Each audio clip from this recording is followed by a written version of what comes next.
Swayam Prabha. Digital India. Educated India.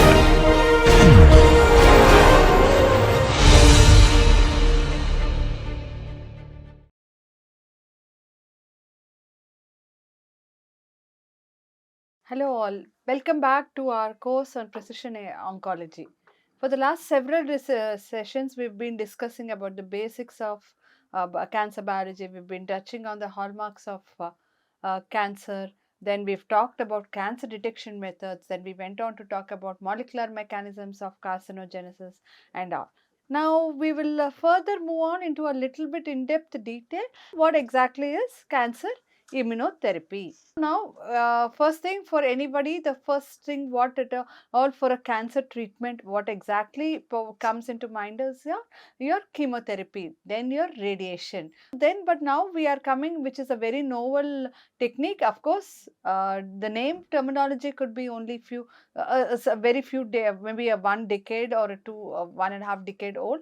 But whereas the technology used has been very well established, and maybe people have tried with in the ancient methods also. So just to come to the history of this particular cancer immunotherapy, we have William Coley. He was called the father of cancer immunotherapy. What did he do? That first thing, they were called Coley's toxins. He has tested. I mean, it is a very vague area that to take extracts from the inactivated bacteria like your Staphylococcus pyrogenesis and Serratia marcinis to boost immunity in cancer patients. What has he done? He has but he has used this particular cholestoxins to check to see if there is any response to or improvement in for the cancer patients. This is like he wanted to use the idea is to use immune system as a tool to treat neoplastic disease, which was earlier in which was done in 19th century. But however, this particular cholestoxins, they are definitely I mean, this he had tried it only with sarcoma, but there was a kind of a side effect immediate first happen. What will happen if we treat it with bacterial extracts? This is something called, what he has found is this Paul Ehrlich proposed the concept of cancer immunosurveillance first in 1957.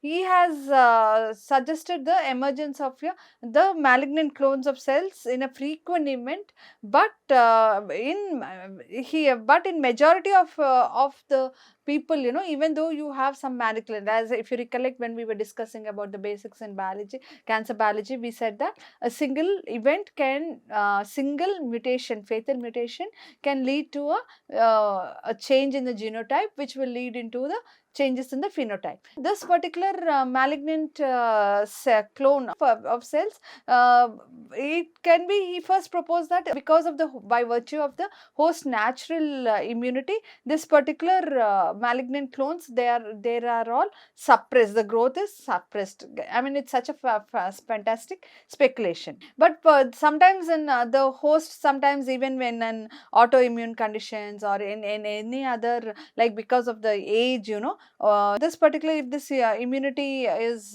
totally not working, it's prevailed, then cancer becomes the outcome. Then we had two important people, Burnett and Thomas, that in 1971, that lymphocytes, they said that lymphocytes are responsible for this particular for the outcome of this cancer. Then this concept has since been directly proven and indirectly in both in your immunodeficient animal models and even with humans, and even in humans whose immune conditions. So supposing if there are any thymus deficiency, these particular individuals, or this particular animal models are prone to be suppressed to cancer.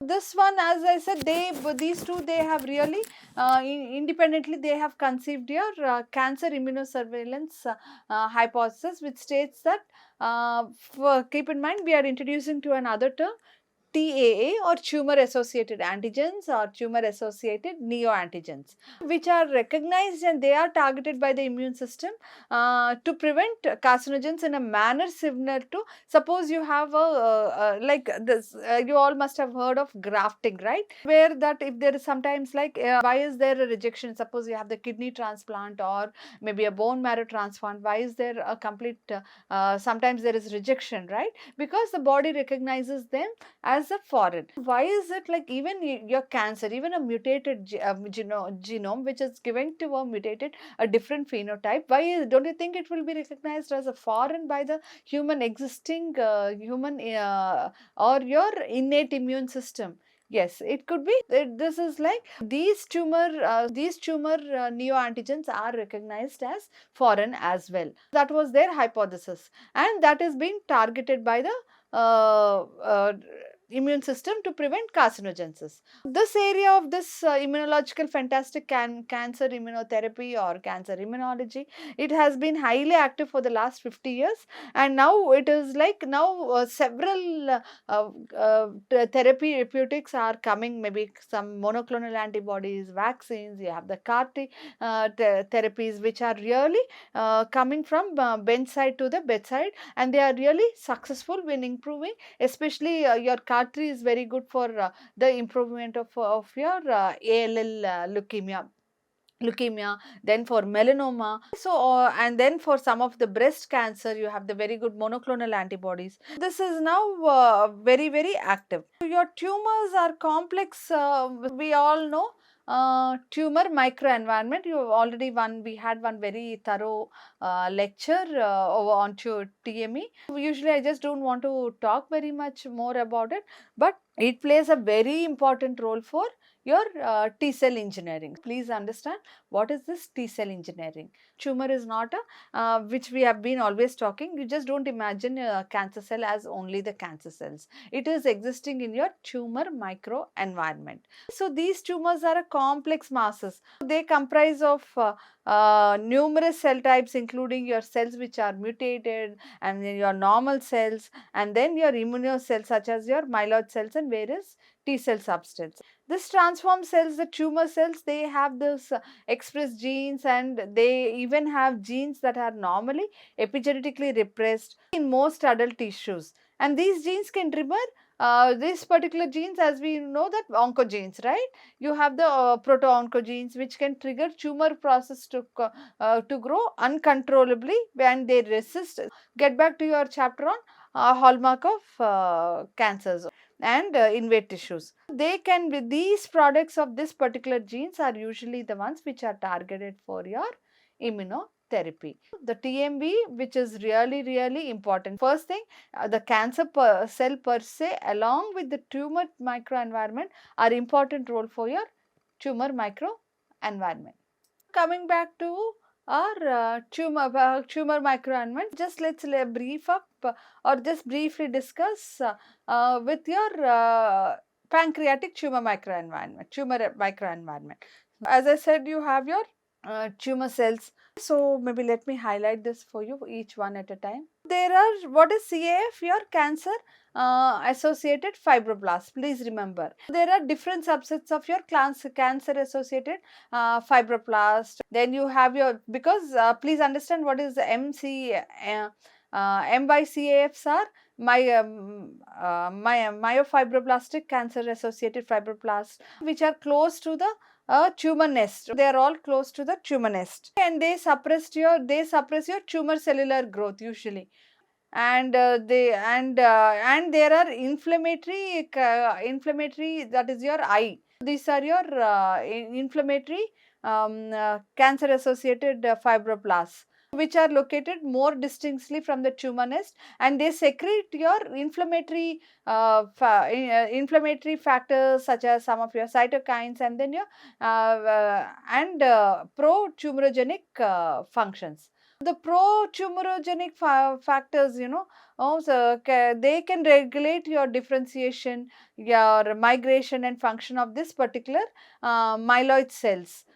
and such as your myeloid derived dendritic cells, then myeloid derived suppressor cells, and then your macrophages and your dendritic cells, which in turn, these things, they will in turn your inhibit your T cell migration. They will inhibit the T cell proliferation, activation and differentiation. So your cancer associates here you can clearly see. ICAFs here, can you see that? They are like these tumorigenic, they can regulate your differentiation, they can even regulate the T cell infiltration, and they will inhibit your T cell migration, proliferation, and all these four functions of all this important T cells are all, they will be regulated, where they are inhibited. They also disrupt your D cell functionality. This particular cells also, they even disrupt your T cell functionality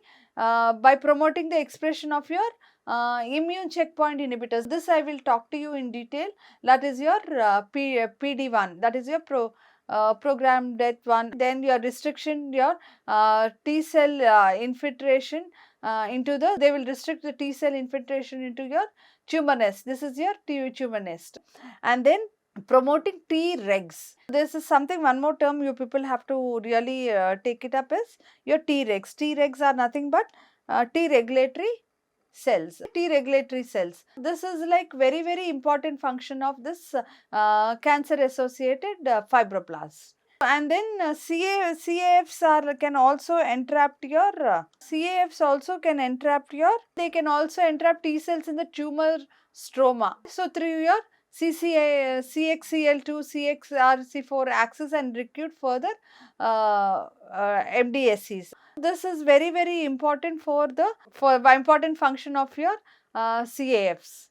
And so this they have some of the roles, like, see, they are all very, very important cytokines. So I'm not going into details of this. CXCL2, CXCL10, then your CXCL5, and they all have a dual role by promoting the infiltration of T cells, but of even your Tregs also, this particular cytokines promote. Here my point here is that if you can see that all this particular, you have the Tregs, there's many other immune cells, you know, which are playing a very, your Tregs, T cells, which are playing a very, very key role in regulating the progression of the particular tumor. For example, imagine you have this particular how about you engineer this particular T cells to that they recognize your tumor specific antigen in a tumor microenvironment like this. Isn't it fantastic? This is very, very important for scope for T cell engineering, that you will have an array of very protective cytokines which will help in degradation of this particular tumor. So let's get into introducing one more term, which is cancer immunoediting. Even though this is, it was like introduced by this particular scientist in 2001, it is a process whereby immune cells protect against cancer formation by sculpting the immunogenicity of tumor developing tumors. The host immunity could have a dual role, either of an extrinsic tumor suppressor and a facilitator of tumor growth and progression. We will really talk about this in the coming slides. They have used some of this particular mice, that is those mice which are this particular gene, and they have this particular mice, they are the mutant mice. They have even your wild type mice, RAG2 mice. This particular they have implanted this particular tumors in wild type or RAG2 host. The tumors which were generated from the wild type mice, this is what we called as patient derived xenografts, which maybe I will talk in my last several of the classes. This particular, suppose you have a primary tumor, for example, growing in the breast, and then you put it into the mice. Now that is the whole where your drug discovery programs are approaching. The tumor which is generated from this wild type mice, they have grown progressively when implanted in both wild type and your RAG2, that is in the mutant from the wild type. Whereas whatever the tumors which were generated from RAG2 mice, they grew progressive in the host, but nearly half of these tumors implanted in the human immunocompetent wild type mice were rejected. Tumors arising from supposing in this particular, if you had tumors arising from this particular mice, they were rejected. That means and that means that this immunocompetent hosts are less immunogenic than those from your immunodeficient hosts. Now coming to a very important topic, that is cancer immunoediting, as we have discussed before. Here we should remember, coming to the next part, cancer immunoediting. Fantastic terms, isn't it? You have the T cell engineering, then cancer immunoediting. What does it describe? A process whereby the interaction between your immune cells and the tumor cells, either it will really totally eliminate that, which will not allow the tumor to progress, or it may hold it in the state of dormancy, or generate a completely the tumor cell reporter that is capable of surviving in a immunocompetent source. So here if you can see, it's like, this is how a cancer immunoediting works. See, this is a particularly a normal cell. So after it has transformed, you have the three phases, that is your elimination, equilibrium, then your escape. This is the fantastic 3 E's for your cancer immunoediting. What happens? You all must be aware, right? There are two types of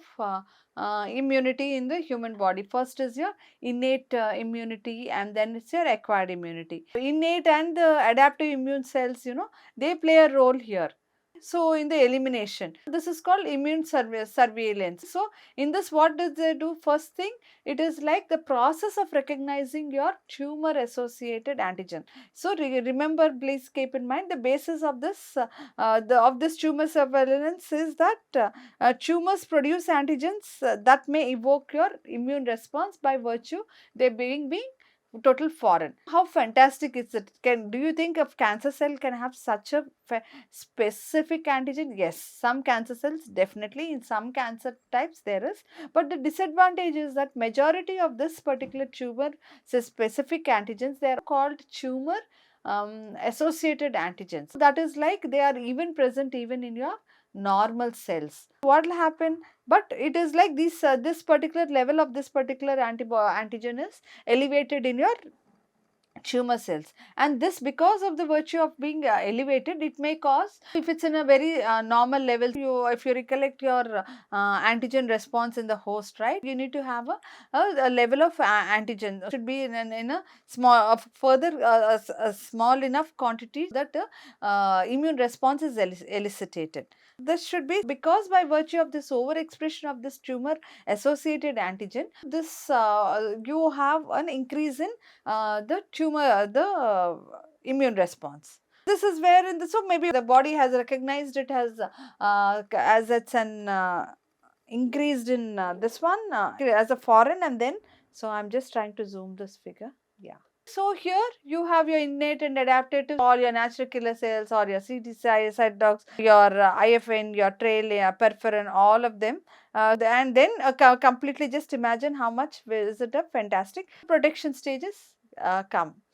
Whereas in the equilibrium state, what happens? Some cancer cells, what is the challenge for the exist for the human body if all the cancer cells are eliminated here? So, but some cancer cells may not be controlled by the innate and your adaptive immune cells during elimination. What happens? These particular cells which are able to escape, to survive the elimination process, they replicate with the new variants in the host, and they may be more resistant. They really know how to, this particular cells, they really know how to tackle the host immune response. Sometimes, mostly in this cases, the cancers are clinically undetectable, and it is quite dominant.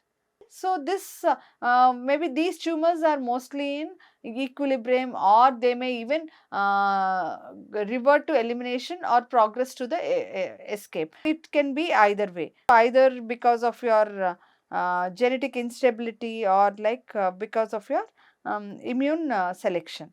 So let us see what happens in the escape. In this case, in the escape phase, the cancer cells uh, have further very well managed to escape the complete host immune response. What happens here? Here they are like they lead to because they have increased in cell volume, so that is when they are able to see or clinically detect tumors. So immune escape can be facilitated through various mechanisms, like such as your CDK, NK cells, your CD8, CDK. This is like many cells, here this is how the outcome looks like. You have the increase in, see, if you can see here, your cancer cell numbers have increased here, more number. The may not recognize, the immune system will not be recognizing the tumor cells. I mean, they have become to all this resistance to immune cell attacks, they are inflammation, and then the tumor microenvironment will may lead to increased immunosuppression. Thus, because it may, this tumor microenvironment may contain and many inflamed tumors or few non-inflamed tumor cells. So it is like this is again, just to put it up in a better graphical way, how the clinical threshold and how your three E's are working over here. Now coming to this particular graph here, here also we can clearly see. So you have your clinical threshold. This is your once the agent is clinical, once it is recognized, you have the adaptive response, then the inhibitive response, and it could be eliminated. Now as the time progresses, this elimination corresponds to the original concept of your cancer immunosurveillance. Remember when we were discussing that, we said that where nascent tumor cells are, if you recollect, I said like, right, the original, when we were talking about the scientists who were first proposed that, they said that these tumor cells are successfully recognized and eliminated by virtue of them being recognized as foreign. And then that is how they are totally eliminated, they fallen. But tumor cells that elude, they have escaped that this particular elimination phase, will progress to this is what is called your immunoediting phase, or called, we even call this immunoediting phase, we also call this as the equilibrium phase, or even this is also called your advanced oncogenesis, where exactly your tumor expansion, then the metastasis, see, here happens. And then here you have in the sometimes even here the immune system may eventually eliminate all tumor cells, which um, leading to an outcome where even like sometimes, like the elimination phase. In the second scenario, the constant interaction of your immune cells with the immune system with the tumor over a see, sometimes, the sometimes you're priming your immune system with all this particular antigens. The constant interaction of this particular immune system with the tumors may actually addict or sculpt the phenotype of the developing the phenotype the cancer cells have evolved much better or much different from what it were there originally, because of by virtue of interacting much with the host immune systems. This is then some of these cells which are no longer susceptible to immune attack, they are progressing here into this particular escape. This particular escape. This generally many of your cancer system, the clinical systems, that is the lump formation or whatever, are mostly detected here. So here this is this cell cycle, cancer immunity cycle. Here this particular figure will explain how this particular antigens are recognized and cycle through to improve the increase in tumor cell mass. The first thing, neoantigens are released by tumors. as they are lysed, and they are captured by your antigen presenting dendritic cells or any other cells, which process these antigens to produce the peptides that bind to your MHCs, that is your major histocompatibility complex, dendritic. Now, this, like you all know, MHC class 1 and class 2 molecules are presented to T cells. So, this your CD4 T cells recognize the peptide MHC class 2 molecules. Then you have what is called your effector T cells, right? This is like they are primed, and they are you have the T cells which are primed here. And there, after this antigen presented, this you have the T cells which are primed and activated so that they will target your tumor antigens or your tumor antigen specific antigens that are presented to them. These three class of antigens only with I mean like which are highly tumor specific may be identified by your T cells. Please keep in mind. So, only those which are very specific to tumor, or maybe some of these antigens which are produced from mutated cells, or your cancer germline genes, or your viral genes, these three particular class of antigens. So, it's very, very important to see that only this, suppose the T cell engineering, we have any particular product for to target any particular cancer. It should be like you have to be the tumor specificity has to be identified by one of these criteria. And then you have the step 4, where the activated T cells here, they move to the tumor site, and they are infiltrating your tumor here. Then they bind to the step 5, the infiltration of this tumor, and they bind to the cancer cells. T cells are able to activate it. So, you please remember in mind, this is a activated T cells.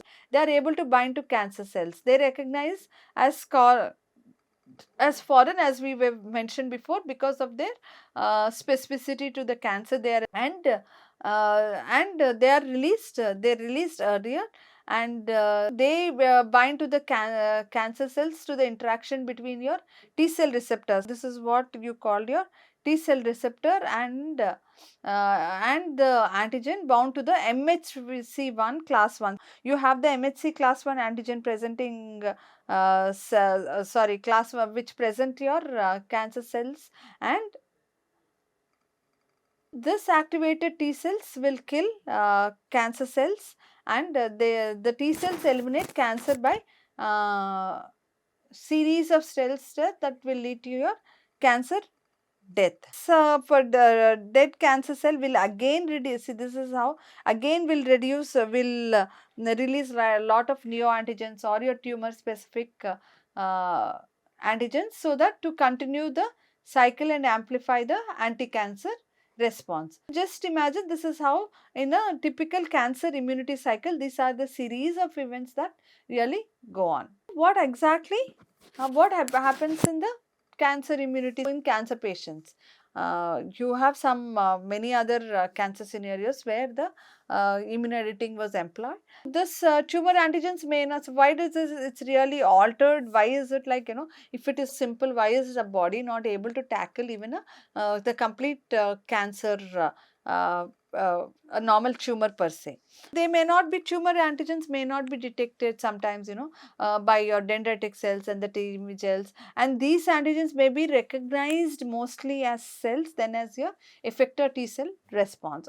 The T cells may not be able to, they may not be able to traffic or infiltrate your tumors, okay, because of your, suppose you have the pancreatic cancer, you have a lot of your stellate cells, which was, so the tumor cells are very small per se, they are very small in number, but these tumor cells will instigate the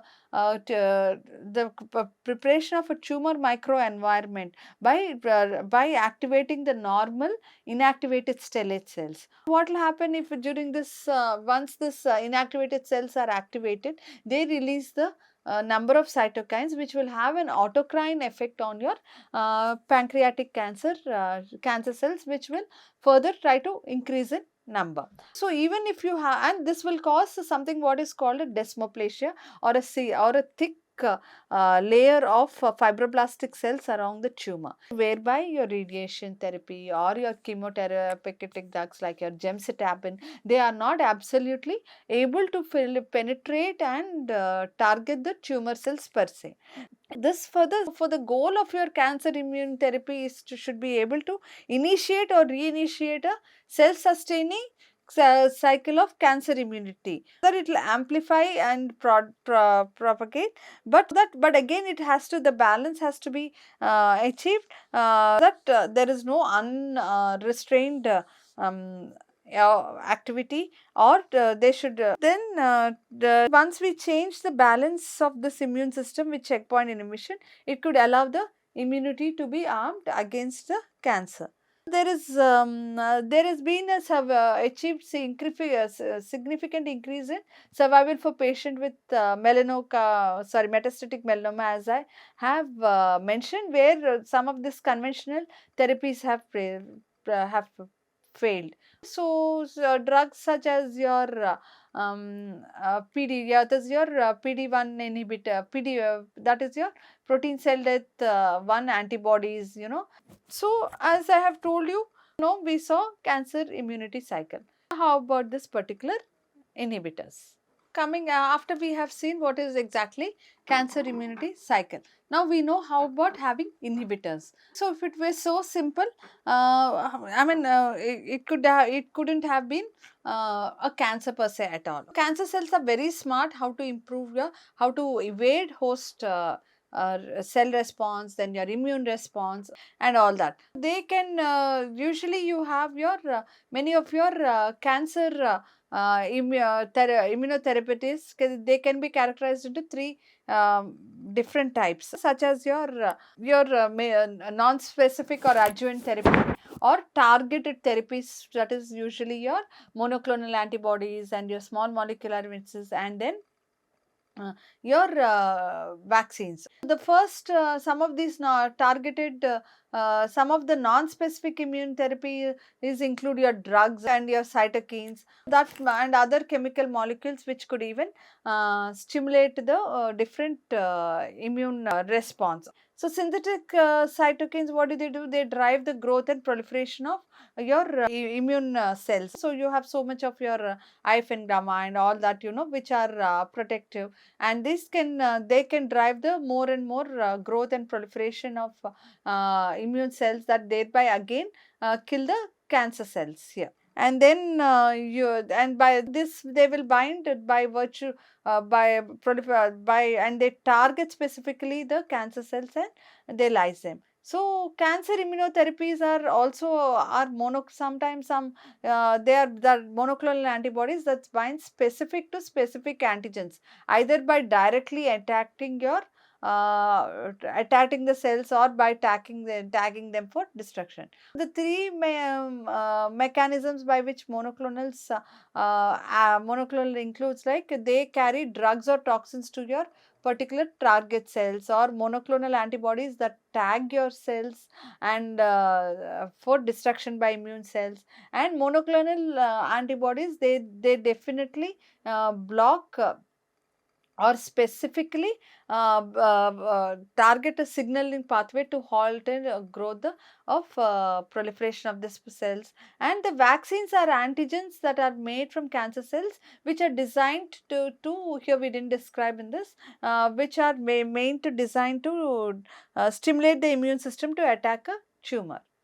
So in this that is this is all like, if you can clearly see, this is how cancer immunity cycle can be at particular they can be inhibited. In this first step is your release of your cancer cell antigens from the tumor microenvironment, then cancer cell antigen presentation, how we can see here by your dendritic cells or your antigen presenting cells. Then priming, here it happens this with your lymph node plays a very important role. Here priming and activation of your T cells, your antigen presenting cells, here this happens, and your trafficking of your T cells to tumors. This exactly happens in this particular blood vessels, where infiltration of your T cells. This is where, if at all, you're engineering your T cells at the T cell receptor region. So that this is where a very, very important. Please keep in mind in this particular sessions. And then infiltration of your T cells into tumor cells wherever, as I told you, like you may have the other stroma, and then recognition of this cancer cells by this T cells. The T cells is just not, sometimes there's one more term, please keep in mind, T cell exhaustion, which I'll talk in detail later. This is a very fantastic scenario where the cancer cells are lysed by both the immune cells and the cancer cells are dead. Now coming back to your fundamentals here. What are your mechanism of anti-tumor responses with reference to immunology? So you have your as I mentioned before, the innate immune system can discriminate cancer cells and normal cells, and this is the first, your cancer immunosurveillance. Like you have a aerial view, the first in the cancer immunosurveillance process itself, whether the particular cell is a normal or a cancer, the innate immune system can discriminate. So, but when tumor cells become malignant, there's so much. Suppose you recollect, when there is a conversion from your proto oncogene to your oncogene, there is uncontrolled growth and complete disruption, and there is complete disruption of your homeostasis. You all recollect my figures, what I was telling, and even there is angiogenesis, so which will alter and activate your innate immune system.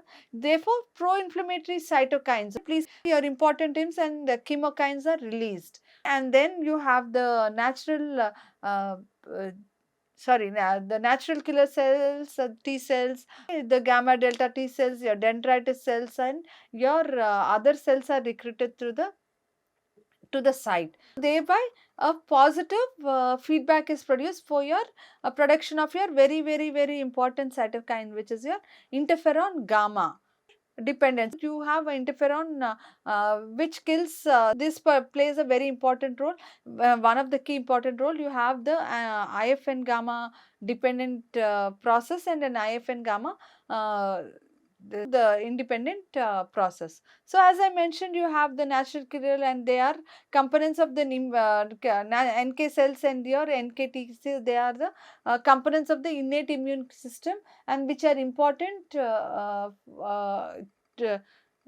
components of the immune system, and they are very much effectors of your cancer immunosurveillance. If you have your mice depleted of your natural killer cells, or any other mutants or variants of natural killer cells, they are susceptible to your to carcinogen induced tumor formation, and there is a chance that high tumor incidence of high tumors can be formed in this particular mice. As I mentioned before, natural killer cells infiltration in tumors is a positive prognostic factor in your gastric cancer, then in squamous cell lung carcinoma and colorectal cancers. You have this, different in patients with your anti-CLT. I'll be talking about, as I mentioned, patients with a congenital or acquired immune deficiency, they are more prone to cancer. And we have discussed in detail about your NK and NKT cells now. And then you have the adaptive immune response, which we will be discussing. Should this like you have the tumor antigens, which are released and picked up by your activated dendritic cells, which in turn migrate to the draining lymph node and activate your tumor specific native CD4, TH1 and CD8 cytotoxic cells. So tumor antigens are released and picked up by activated dendritic cells, which in turn migrate to the draining lymph nodes, and they activate your tumor specific NAVE CD4 TH1 cells and CD8 cytotoxic T cells, which via your MHC class 1 restriction. Go back to your immunology classes, where we know that tumor how this antigens how the dendritic cells process your tumor antigens, and which will facilitate for the killing of tumor cells which are directly or indirectly through your IFN gamma. This is a very mechanism. Until unless you have, this is all your different procedures, as I was mentioning in my earlier slide, where you have your antigen uptake and processing, then you have the T cell priming, then the T cell trafficking. This is all the different T cells. So you have your anti-CTLA, ILA and IL-4 you have. Then you have the tumor microenvironment. What else? This is a typical anti-tumor responses. Then you have your important CAR T cells. We will discuss all this in the next session. And then your T cell receptor T cells, where these are all particularly recognized. So T cell, this is a very tightly regulated process. The T cell receptors recognize only antigens processed by your MHC class molecules on the surface of your antigen presenting cells. So, and or viral infected cells. So this T cell activation requires two signals. Recognition and antigen deprived peptide presentation on the MHC molecules, and your interaction of the co-stimulatory such as your CD20, such as your CD28 on the T cells and ligands on the B cells, B7s of the antigen present cells. This is very, they have high affinity to cells. The T cells, they have high affinity to self antigens are deleted, suppose by negative selections of at your thymus only. So several T cells are identified. You have your CD4 helper T cells, you have your CD8 cytotoxic T cells. So go back to your basics in immunology. Then you have several natural, these are all very important terms, your Tregs, you have natural killer T cells, then you have CD4 T cells, CD8 T cells. And these are, but Tregs, your Tregs are your cells which are immunosuppressive and T cells, and they are designed to tone down autoimmunity and promote self-tolerance. They are, this is all very, you have this particular different T cell engineered wherever you have your this is all your, where exactly in this particular T function, you have the different T cells coming up into, or the engineered cells coming into play. So in the myeloid cells, you have your type 1 IFN gamma, then you have the, where you even have your anti-CD4 to help in, say, priming, then you have anti-CFS1, and then you have in the TMB, you have the anti-VEGF, and then the anti-TGF beta or 2. So just a very quick background of how the priming exactly happens. Before activation, antigen presenting cells load antigen to your MHC molecule. So please keep in mind, I'm just revising your thorough of your immunology basics here. They will your antigen present antigen presenting cells. They load antigen to MHC molecules to prepare your contact with the T cells that displays your a cognitins T cell receptor here, which also provides necessary to this is your ligands B7-1, a very important ligands B7-2. Please keep in mind, we are just spending some time a little bit on basics, because when we go for CAR-T and all that, you have several treatment regimens which are targeting this particular I mean, they are a very important aids for your CAR-T therapy. Which are co-stimulatory ligands, your B7-1 and B7-2. Your inhibitory molecule cytotoxic T lymphocytes, or your CTLA4.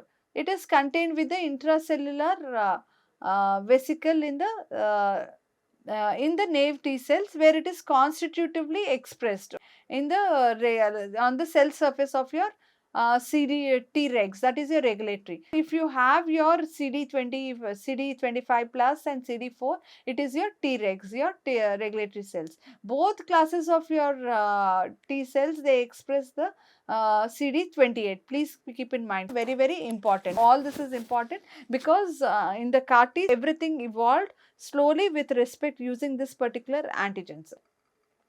after activation in the lymphoid tissues, T cells are activated when their T cell receptors bind to their antigen presented by the APCs in conjugation with your CD28 binding to your B71 and B72. This this activated cells begins the process of displaying your CTLA4 on the surface. This is your CTLA4 is displayed. So after that, what will happen? So T cells with peripheral tissues upregulate PD1 at the mRNA level during early after uh, activation. Here, see, you have PD1 mRNA. We will discuss this. What is this PD1 later, or we discussed it during our one of the classes of the hallmark.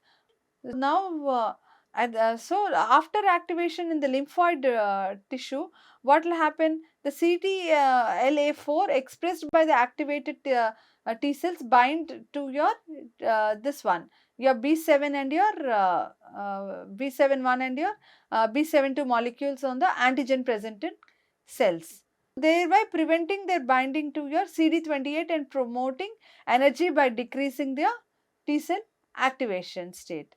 This is very interesting. At the same time, constitutive expression of your, if it is continuously expressed because of this priming, where you have much of tumor specific antigen resulting because of much of inflammatory responses, what will happen?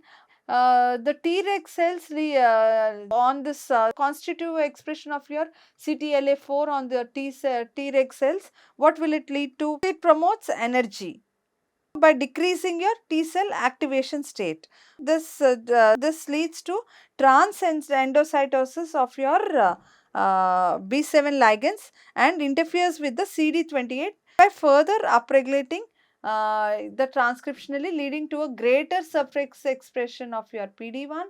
So you can see more increased level of your PD1, which binds to ligands PDL1 and PDL2. Thereby, this promotes your T cell exhaustion and then T cell exerted at the site of infection when confronted with your tumors or with neoplasm. This is a very important diagram. So very before activation, this is early after activation, and then after further after much of a activation, so much of priming of this particular T cells with your tumor associated antigens or with the tumors itself, it is coming up to exhaustion. Please keep in all this very important ligands in mind, your CTL4, your B71 and your B72. So we have now introduced a very important term, CTLs, your cytotoxic T lymphocytes, and so because as we know that tumor cells will undergo many genetic and epigenetic changes, and it results in the formation of antigens, which in turn triggers your T cells. This a population of CTL, cytotoxic T lymphocytes, which will effectively coordinate and kill your cancer cells is generated. Here you have your ICI, immune checkpoint molecules, or please keep in mind this term, immune checkpoint inhibitors, which are triggered by cancer cells to inhibit your T cell activation. They no longer want to deal with T cells after they have got in control. Like, please, it's here, if you can recollect, we see the activation step here, right? Here they do not want anymore. They activate they are targeted, this immune checkpoint molecules are targeted by the cancer cells to inhibit T cell activation and upregulate negative signals through cell surface molecules to facilitate cancer progression and metastasis. Tumor cells may also activate immunosuppressive leukocytes to create a tumor microenvironment that poorly responds to anti-tumor immunomolecules. Ipilimumab, which is an CTLA4 antibody, which is very well FDA approved, which is used for metastatic melanoma. Cytotoxic T lymphocytes, they represent a very crucial component of your adaptive immune system. So especially for controlling of many intracellular pathogens. Your effector CTLs have the capacity to promote the apoptotic death of carefully chosen target cells using a granuline using this perforin granzyme and receptor mediated. If you remember, we have it. CTLs, we have been discussed, they interact with tumor cells, sorry, through binding of their T cell receptor to the major MHC complex class 1 molecule which is expressed on your tumor cell.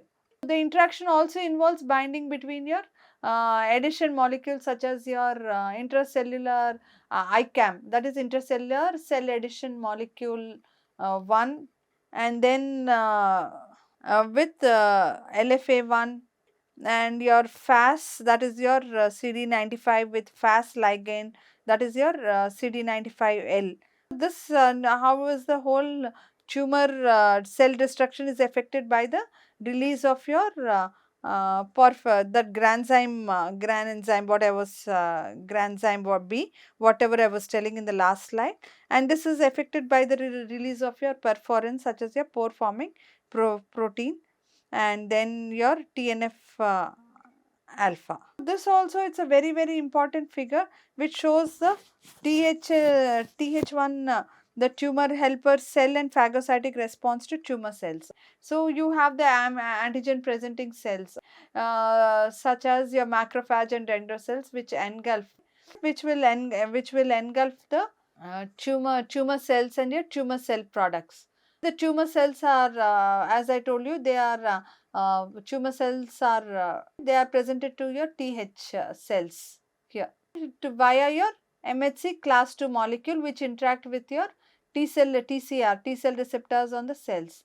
The TH cells, your T helper cells will again respond, by releasing or secreting cytokines which in turn activate other immune cells such as your natural killer cells. See, if you can see, it's very nice, fantastic. They are very IL-2, IL-4, IL-10. I'm just going about the basics of your immunology here, so that we have to associate with our coming classes in on this immunotherapy. This there which in turn they will be the TH cells respond by secreting cytokines, and this macrophages also secrete your lytic products like your nitric oxide, superoxide anions, hydrogen peroxide, in addition to your TNF alpha, and then again you even have your dendritic cells here again. Here which they will also secrete your IL-12, TNF and your nitric oxide. These are all this will be this is all the T helper cells, and this is all the phagocytic response to your tumor cells. So after talking much about your tumor infiltrating cytotoxic CTLs and all, can these really kill the tumors? Yes. We are now again introducing another term in the slide, which is called as adaptive cell transfer or ACT based immunotherapy, which describes that populations of T cells that are specific for your tumor associated antigens, they can be expanded. Just imagine if you have a T cell which is very much specific for example, say HER2 for your breast cancer, or MUCIN protein for the prostate, or any other in the glioma, one particular antigen you identify, and you generate population of of T cells, sorry, that are specific for this particular antigen, for example in breast, whatever I told, and you expand this particular cells in large numbers, and as like you call it as clonal population. Recollect my first basics in cancer where I was talking about the clonal. Every time I bring in the picture of the cells, a single cell transforming into a clonal, and again you transfer them back to the tumor bearing host. This whole process is called adaptive cell transfer, or ACT based immunotherapy. This has the treatment of patients with these cell populations that have been expanded in ex vivo is called adaptive cell transfer. Cells are that are so cell supposing this particular cells that are or T cells that have been engineered. So I'm using the word engineering here. They are again infused back into the patient after ex vivo infusion, and they can directly traffic. They can find their way to the tumor and they can mediate destruction or lysis. The cells can be genetically engineered to express your alpha beta T cell receptors, which recognize your MHC restricted peptide antigens or chimeric antigen receptors. These which are like your antibody like structures which can recognize structures on the surface of tumor cells or tumors. Just imagine an antigen antibody reaction in this whole scenario. While your natural killer cells also promote cell death, your cytotoxic T cells, they have their unique specificity for antigen which they recognize using a clonally unique T cell receptors. So your target cells are flagged for the attention. So you are flagging your particular target tumor cells. For you are flagging them for your attention of your CTLs, that is your cytotoxic ciliary lymphocytes, when they present antigen derived peptide fragment on the cell surface when presented by the MHC class 1 molecule. This is what we have talked, and then this is exactly how it looks. First example, you will first thing for example, adaptive cell transfer, it's in many cases they use it along with other chemotherapy. Maybe we'll discuss it when we are in the next coming class. Just imagine, now you are all very familiar with the different terms, okay, of your Tregs and all that. Just imagine there's a fantastic tumor here.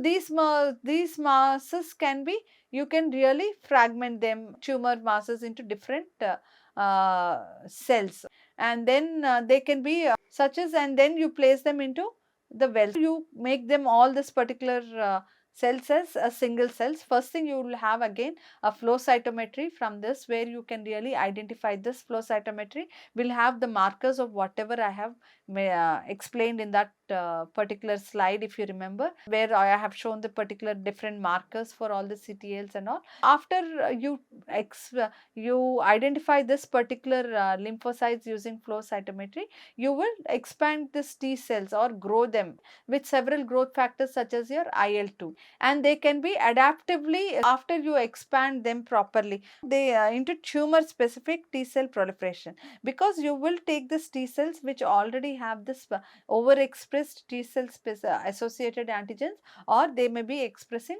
TAAs. They can here, and after you are taken them, one thing, prior to the adaptation, prior to transferring the T cells, usually the patients are given a combination of your immunodepleting preparative regimen, an adaptive cell transfer, and a D cell, and again IL-2 T cell growth factor, and with this can and along with the chemotherapy, it will lead to the elimination of the tumor. And sometimes, especially this has been particularly very well successful in metastatic melanoma. So it may look very simple, but it's very costly, and it is more feasible in many, and now it's been very well tried in many of the Western countries, and people they have found good outcomes for glioma, melanoma, and some in the breasts and the cervix. This is with respect to the ATP. This is my earlier slide only, where I am trying to talk about, a memory here. What happens, your just a peripheral T cell fate after your antigen activation. What happens, you have the three different stages: resting, activation, proliferation, contraction, and then your memory. So after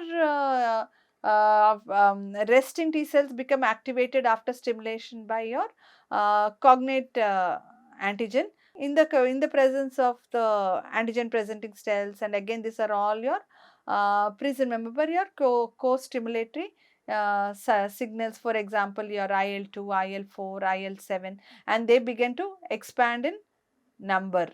So if your CD4 and the CD24 Treg cells are present, they can deprive the T cells of proliferating.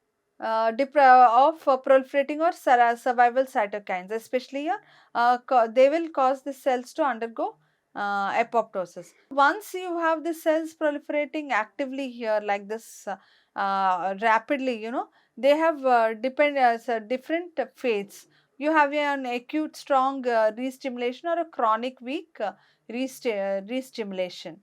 If they receive chronic weak antigen stimulations, the cell will survive but become reprogrammed. They will survive. They will reprogram into specific unresponse transcriptional state known as T cell exhaustion. Here this is becomes your T cell exhausted or exhausted T cell which comes because of chronic weak re-stimulation. So the cells will survive, but they finally, as the antigen and your cytokine stimulation diminishes, as the immune response wanes, what happens? Cytokine withdrawal can passively occur to contract the expanded. So the cytokines are no longer further produced. To stop this expanded population of antigen specific T cells, a small fraction of cells will be reprogrammed here to enter a memory phenotype which is facilitated by your IL cell and IL-15. Memory T cells will continue to persist in the immune system and form the basis of amnestic response. In this particular in this regulatory processes, T cell death usually takes the form of apoptosis. Coming to your TAAs on tumor cells by T cells and other cells. How are they recognized? I will not be going too much into the details of the TAAs here. They comprise usually of short amino acid peptide segments which might be derived from any intracellular proteins. T cells recognize, as I said, TAAs through their T cell receptors using the MHC1 or MHC 2 on the surface of tumor cells or antigen presenting cells respectively.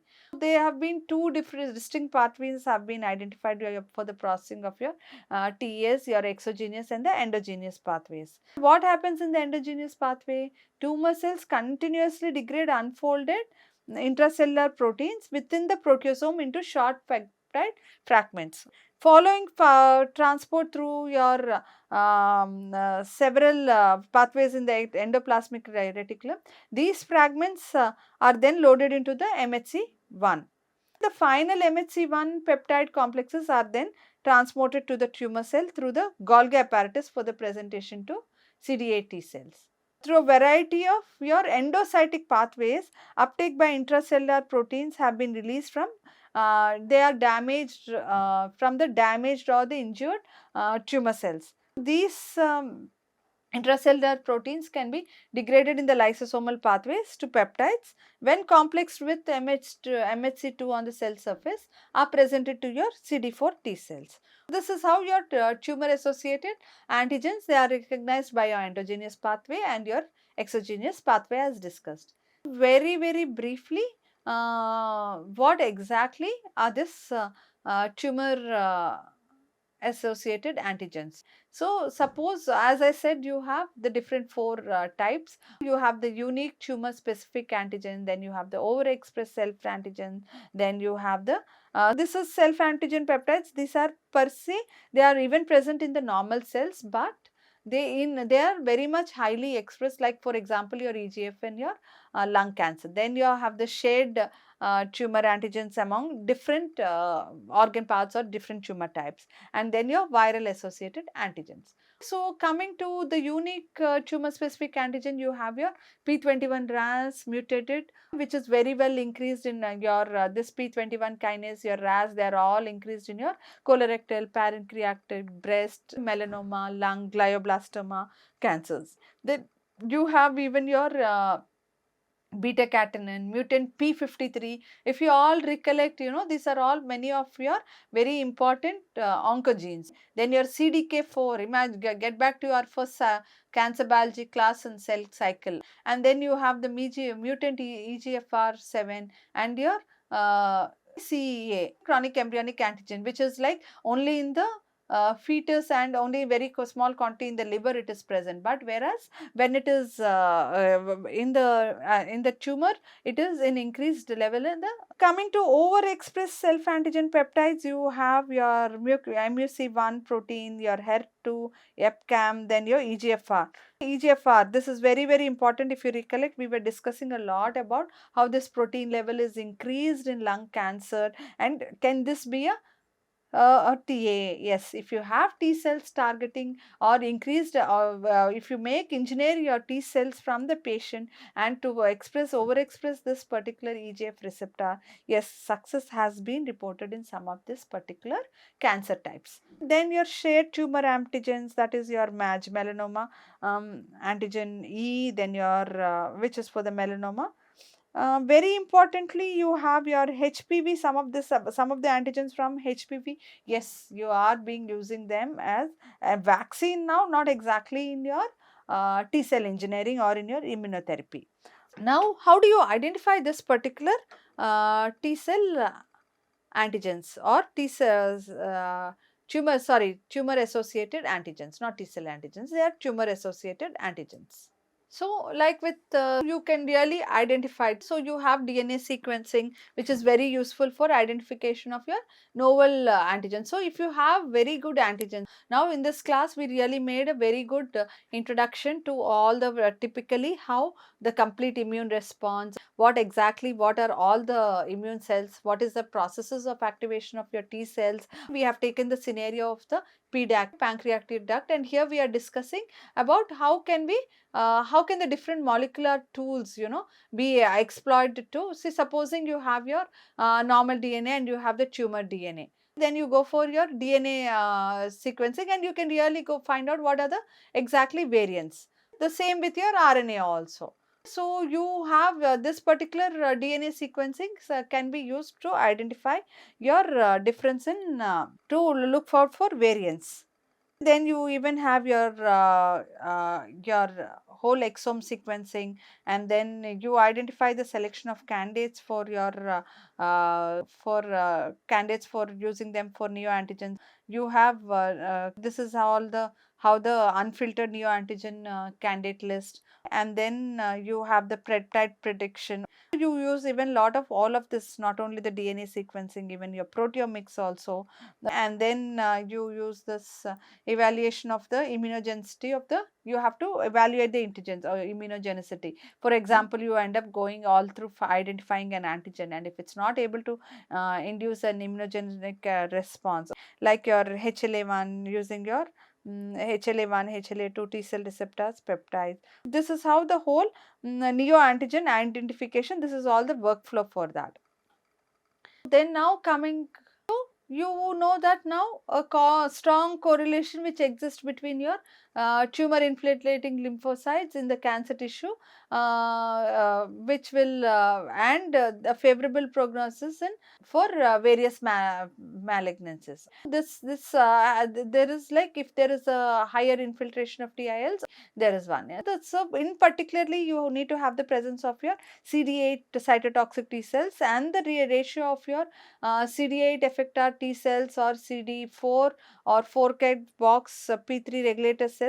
They have to be correlated to improve prognosis and solid tumors and survival in solid tumors. So your T cell antigen receptors on T lymphocytes engage with antigenic peptides present on the cell surface in the of the context of your MHCs.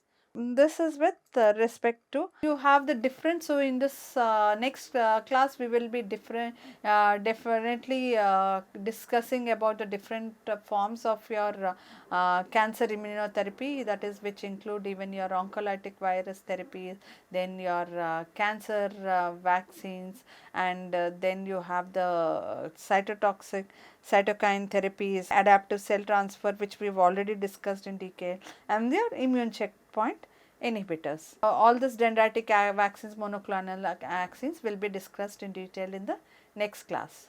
Thank you.